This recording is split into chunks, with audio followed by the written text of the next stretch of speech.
Monsieur. 남자. Monsieur. 남자. Monsieur.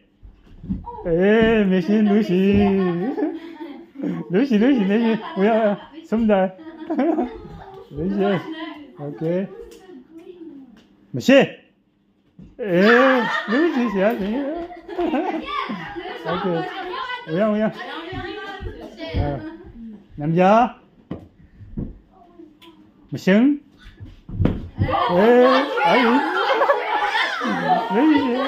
Lucy. 뭐 그게 Lucy? 아산상 왔어요. 아산상.